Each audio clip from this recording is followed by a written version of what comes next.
Assalamualaikum warahmatullahi wabarakatuh. Selamat siang dan salam sejahtera untuk kita semua. Perkenalkan, nama saya Dr. Agus Salim Harahap, SEMM. Saya dosen tetap di Prodi Manajemen pada Sekolah Tinggi Ilmu Manajemen Sukma Medan. Tampu mata kuliah Human Capital Management atau Manajemen Sumber Daya Manusia dengan bobot SKS 3 SKS. Mata kuliah ini adalah berada di semester 2 dan mata kuliah ini menjadi satu dasar dasar pemahaman adik-adik mahasiswa nantinya ke depan dalam memahami manajemen sumber daya manusia. Adapun metode dalam pembelajaran mata kuliah ini adalah menggunakan DAI, yakni delivery, interaction, dan assessment. Mata kuliah ini menggunakan metode pembelajaran tatap muka langsung dan menggunakan teknologi e-kampus, yang mana tatap muka langsung nanti akan saya paparkan di video pengajaran di dalam kelas, dan e-kampus itu bisa digunakan setiap waktu dalam berkomunikasi dengan dosen, dan juga menggunakan WA Group sebagai interaksi antara dosen dan mahasiswa. Baik, adapun deskripsi dari mata kuliah ini adalah mempelajari tentang fungsi pengelolaan sumber daya manusia, yakni perencanaan, pengorganisasian, pengaktualisasian, dan pengendalian. Kuliah ini juga mengkaji proses sumber daya manusia mulai dari proses analisis kebutuhan ataupun analisis jabatan, rekrutmen dan seleksi, kemudian penempatan, pelatihan, sampai dengan proses pasca kerja. Adapun capaian pembelajaran yang dibebankan kepada mata kuliah ini adalah mampu menunjukkan sikap bertanggung jawab atas pekerjaan di bidang keahliannya secara mandiri dan berkelompok. Yang seterusnya adalah mampu mengaplikasikan dan menganalisis ilmu manajemen dalam organisasi. Seterusnya adalah mampu mengkaji implikasi pengembangan atau implementasi ilmu pengetahuan yang memperhatikan dan menerapkan nilai humaniora sesuai dengan keahliannya berdasarkan kaidah tata cara ilmiah dalam rangka menghasilkan solusi, gagasan, desain, atau kritik seni, menyusun deskripsi saintifik, hasil kajiannya dalam bentuk skripsi atau laporan tugas akhir, dengan mengunggahnya dalam laman perguruan tinggi. Selanjutnya adalah mampu menyelesaikan masalah rutin fungsi manajemen, yakni perencanaan, pengorganisasian, pengarahan, dan pengendalian. Dan fungsi organisasi, yakni pemasaran, sumber daya manusia, operasi, dan keuangan dengan kaidah yang berlaku. Kemudian mampu merumuskan dan mengimplementasikan rencana strategik ke dalam operasional. Dan yang terakhir adalah mampu melakukan kajian teori dan empirik dalam bidang manajemen berdasarkan metode ilmiah. Adapun capaian pembelajaran mata kuliah ini adalah mahasiswa mampu memahami dan menguasai human resource management ataupun manajemen sumber daya manusia. Yang kedua, yang seterusnya adalah mahasiswa mampu menjelaskan teori dan substansi manajemen sumber daya manusia secara tepat.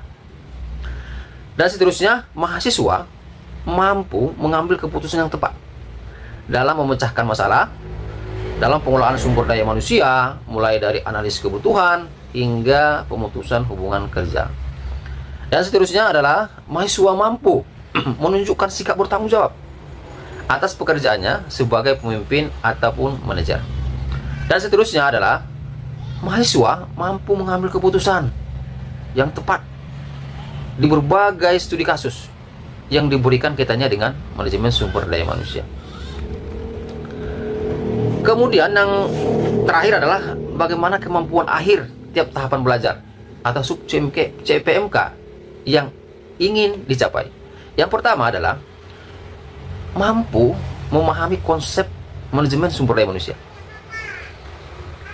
Kemudian dapat memahami berbagai pendekatan human resource management. Kemudian dapat memahami konsep perencanaan sumber daya manusia. Seterusnya, dapat memahami analisis jabatan, dapat memahami konsep rekrutmen dan seleksi, dan orientasi sumber daya manusia, dan dapat memahami pengembangan sumber daya manusia. Seterusnya, dapat memahami manajemen karir. Dan seterusnya adalah dapat memahami kebutuhan, jenis, metode, dan evaluasi pengembangan. Dapat memahami arti, manfaat implementasi daripada pengembangan karir. Selanjutnya, dapat memahami konsep kompensasi. Yang mana kompensasi itu ada dua jenis, yaitu kompensasi finansial dan kompensasi non-finansial. Dan seterusnya adalah bagaimana mereka mahasiswa dapat memahami penyelesaian konflik internal kekaryawanan yang sering dihadapi dalam situasi-situasi yang dihadapi oleh karyawan. Kemudian seterusnya adalah dapat memahami kesehatan keselamatan kerja. Dan yang terakhir adalah dapat memahami konsep pemutusan hubungan kerja ataupun PHK. Adapun metode pembelajaran yang digunakan mata kuliah ini adalah yang saya sebutkan tadi di awal. Yang pertama itu adalah tatap muka langsung, dan yang kedua menggunakan e-kampus dan WA Group mendukung perkuliahan secara tatap muka. Dan baik, yang pertama adalah tatap muka di ruang kelas dengan menggunakan metode ceramah interaktif, yang mana metode ini adalah menjelaskan, menerangkan, memahamkan kepada mahasiswa bahwasanya topik-topik yang dibahas dalam mata kuliah ini, lalu kemudian nantinya ada interaksi antara dosen dan mahasiswa dalam topik-topik tertentu. Ini yang digunakan dalam ceramah interaktif. Kemudian yang kedua itu adalah diskusi aktif.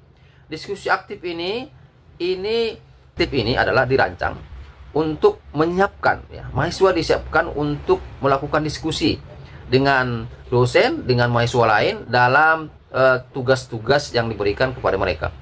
Yang berikutnya adalah presentasi. Ini metode yang digunakan dalam perkuliahan, presentasi tugas kelompok, yang mana melihat bagaimana kerjasama mereka dalam menyelesaikan satu topik mata kuliah, topik pembelajaran, dan dipresentasikan di dalam ruang kelas untuk melihat bagaimana mereka menyelesaikan satu masalah. Kemudian, selanjutnya adalah simulasi. Ada simulasi tentang mata kuliah ini, yang mana simulasi tentang wawancara, ya, tentang rekrutmen, tentang kompensasi, tentang PHK, dan lain seterusnya. Jadi simulasi-simulasi kecil ini akan terjadi di ruang kelas dalam tugas-tugas yang spesifik, ya. Sistem penilaiannya adalah yang pertama itu adalah kehadiran ataupun partisipasi sebanyak 10% untuk melihat bagaimana komitmen dan keaktifan mahasiswa dalam perkuliahan. Yang kedua adalah tugas ataupun presentasi kelompok, ya. Ini untuk melihat kemampuan mahasiswa, kerjasamanya seperti apa, bagaimana mereka untuk penguasaan materi dan pemecahan satu masalah. Itu sebanyak 20%. Kemudian seterusnya adalah ujian tengah semester ataupun UTS. Ini mengukur, ya, pemahaman konsep-konsep daripada mahasiswa yang diajarkan di pada paruh waktu semester, itu sebesar 30%. Dan seterusnya yang terakhir adalah ujian akhir semester. Ini bobotnya 40%. Ini mengukur secara komprehensif pemahaman mahasiswa tentang materi-materi yang sudah dipelajari satu semester penuh. Itu yang menjadi isi daripada mata kuliah ini, RPS daripada mata kuliah ini. Sama. Adapun proses perkuliahan di ruang kelas, mari kita saksikan bersama-sama. Selamat menyaksikan.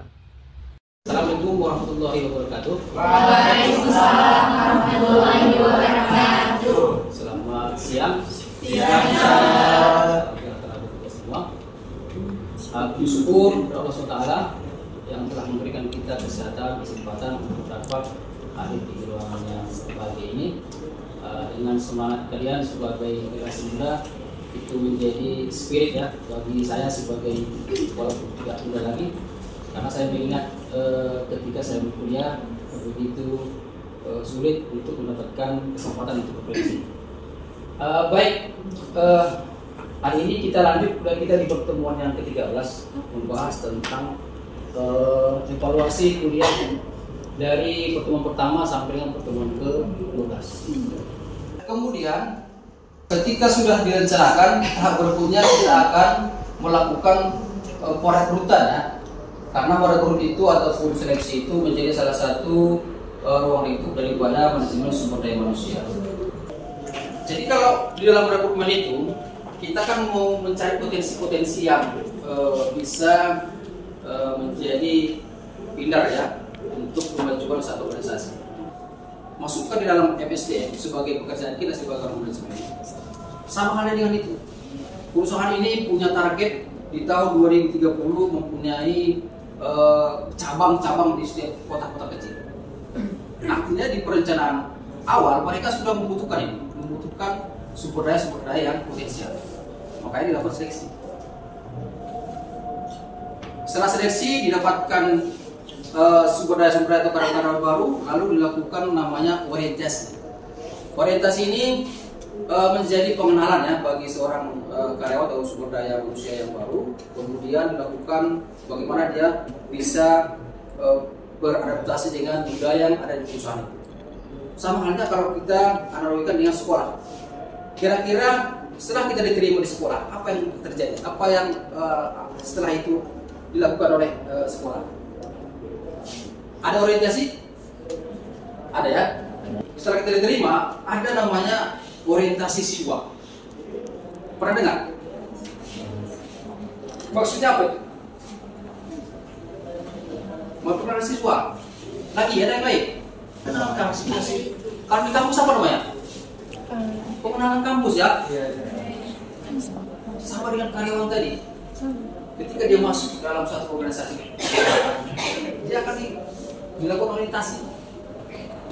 Supaya apa? Supaya dia beradaptasi dengan budaya yang ada di perusahaan.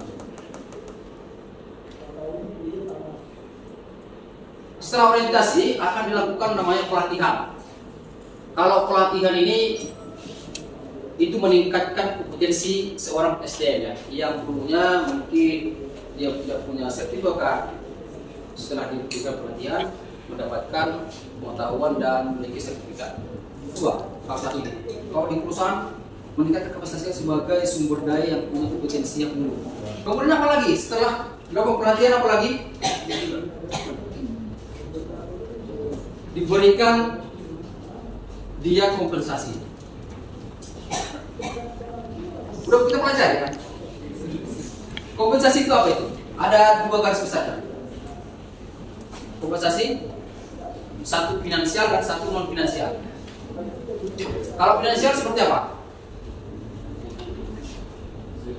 Dia finansial secara langsung. Apa aja secara langsung diberikan perusahaan kita? Gaji, apalagi tunjangan, bonus, Jadi kalau yang non finansial seperti apa? BPJS, apa lagi? Oke, apa lagi yang lain? Tidak secara langsung kita dapatkan, tapi kita rasakan. Fasilitas. Contoh kira-kira. Mejanya bagus, AC-nya dingin. Kalau membedakan finansial non finansial itu, yang pertama itu kalau finansial secara langsung bisa kita rasakan diberikan secara langsung ya, gaji langsung bisa diberikan. Tapi kalau yang non finansial itu kita diberikan manfaat nanti, ya, ataupun hari ini kita manfaatnya kita dapatkan. Ya. Kemudian yang selanjutnya ada namanya K3. Semalam kita belajar tentang K3. Saya mau tahu K3 itu apa? K3 apa?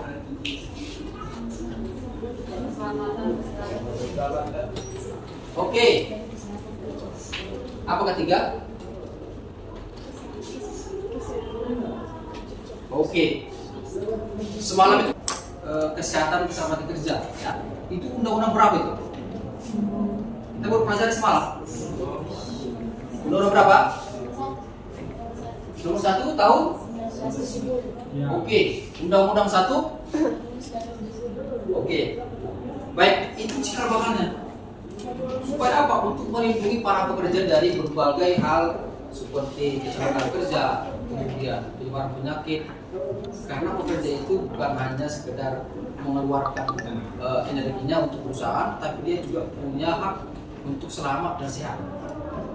Ya. Kemudian yang terakhir ada PHK. Apa itu PHK? PHK?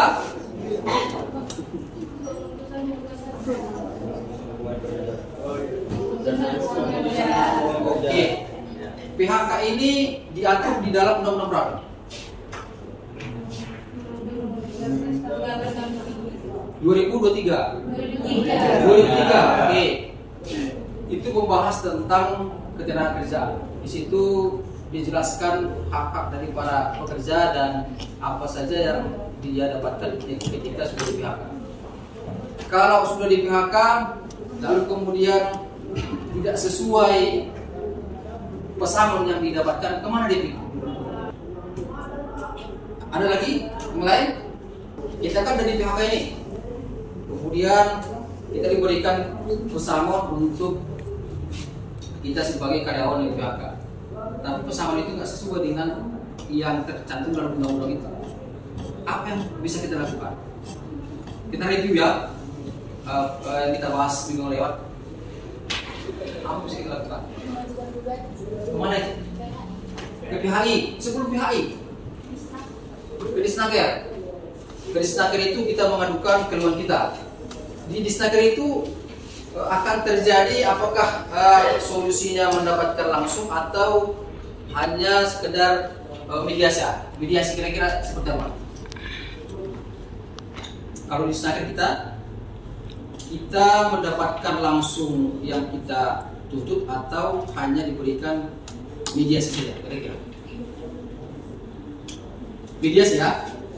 Jadi antara dua pihak ini ketika kita melapor ke Disnaker akan dipanggil ya. Dipanggil, kemudian diberikan kesempatan untuk menyampaikan apa yang tidak sesuai menurut karyawan dan bisa diberikan juga kesempatan untuk perusahaan atau organisasi menyampaikan bantahan tentang itu. Lalu Disnakerlah sebagai pendengar. Kalau tidak terlaksana, maka kita akan masuk ke kemana tadi jalurnya?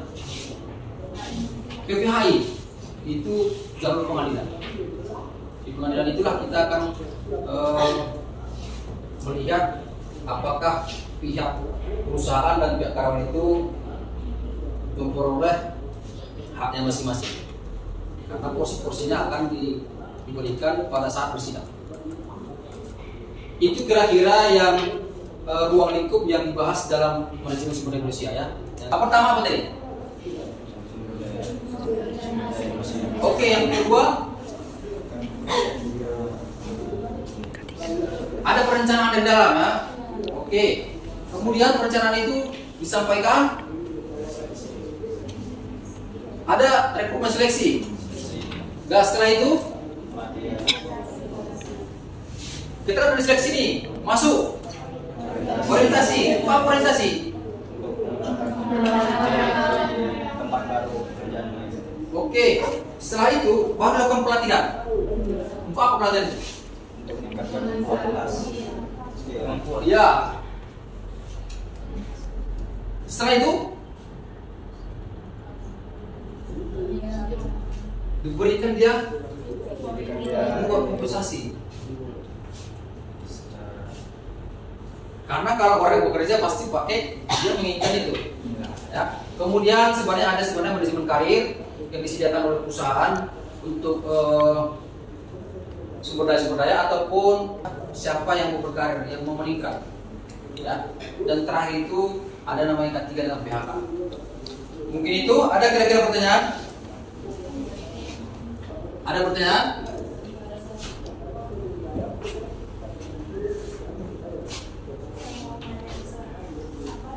Bisa terjadi jika perusahaan tidak melakukan perencanaan SDM secara tepat. Ya, ini menjadi menarik ya, karena perencanaan SDM ini memang dilakukan di awal. Kalau dia secara ugal-ugalan, dia mau mendapatkan sumber daya, tapi secara tiba-tiba, artinya MSDM tadi bukan menjadi strategis lagi, karena pengertian MSDM itu adalah proyek strategis, komprehensif, lengkap. Untuk apa? Mengelola sumber daya itu untuk bisa berkontribusi kepada perusahaan secara efektif dan efisien.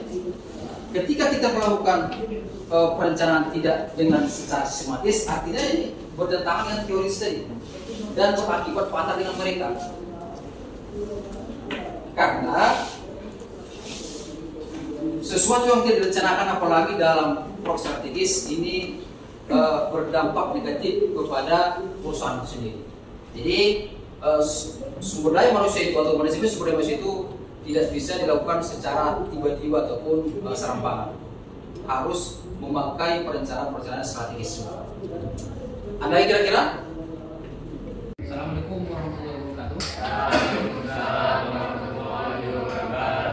Selamat sore dan selamat datang kita semua. Bersyukur kepada Allah SWT yang Maha telah memberi kesempatan untuk dapat hari ini kelas PMJP dalam rangka kita kuliah kali ini.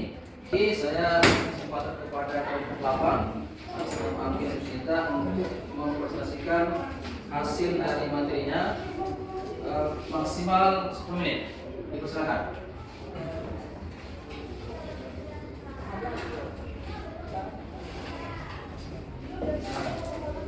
Ya, lanjut. Baik, Assalamualaikum warahmatullahi wabarakatuh. Waalaikumsalam. Kami dari kelompok 8 ingin mempresentasikan hasil dari masalah kami yang berjudul program K3 dan PHK. Baik, dalam program K3 dan juga PHK mempunyai latar belakang yang dengan keselamatan dan kesehatan kerja atau K3 merupakan bagian penting dalam dunia kerja untuk melindungi tenaga kerja dari potensi bahaya yang dapat terjadi di tempat kerja. Sedangkan PHK, pemutusan hubungan kerja berdasarkan pri kemanusiaan. Yang kedua berdasarkan undang-undang. Dan yang ketiga berdasarkan perekonomian. Kelompok 3 itu bertanya ke kelompok 8. Bagaimana pengusaha di Indonesia dapat meningkatkan kesadaran K3 di lingkungan kerja? Perusahaan juga selalu mengawasi atau memantau pekerjaannya. Baik, itu saja yang bisa saya sampaikan dengan jawaban saya yang singkat ini. Bertanya, apa yang Anda lakukan jika menemukan bahwa pekerja K3 tidak memiliki sumber daya yang cukup untuk melakukan tugasnya dengan efektif? Kekurangan sumber daya, tindakan cepat dan terstruktur harus dilakukan. Dimulai dari identifikasi masalah, pelaporan ke manajemen, pengadaan alat, hingga evakuasi berkala. K3 itu bukan tugas satu orang aja, tetapi tanggung jawab bersama. Menyediakan sumber daya yang cukup adalah bentuk komitmen perusahaan terhadap keselamatan manusia. Mengalami kondisi krisis ekonomi,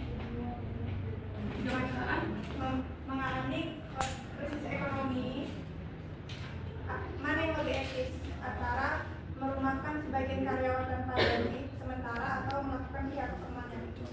Kalau menurutku sih lebih bagus di PHK. PHK kan kita dapat ini ya tunjangan juga kan kalau kita di PHK kan. Setidaknya selama kita mencari kerja itu kita masih ada tabungan dari PHK, uang PHK dari pekerjaan sebelumnya gitu. Kalau menurut saya sih lebih bagus di PHK sih daripada dirumahkan tanpa gaji.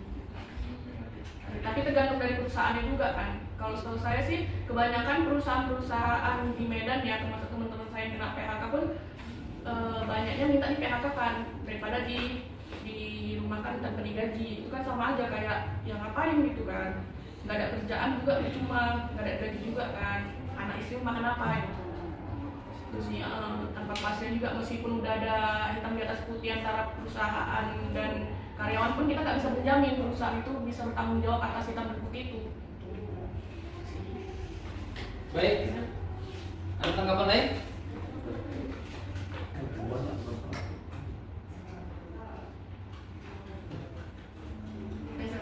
Ada? Kalau tak ada, silakan ditutup.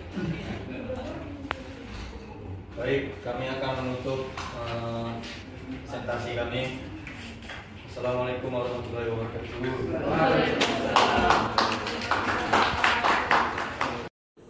Kita tutup udah kita hari ini. Assalamualaikum warahmatullahi wabarakatuh. Waalaikumsalam.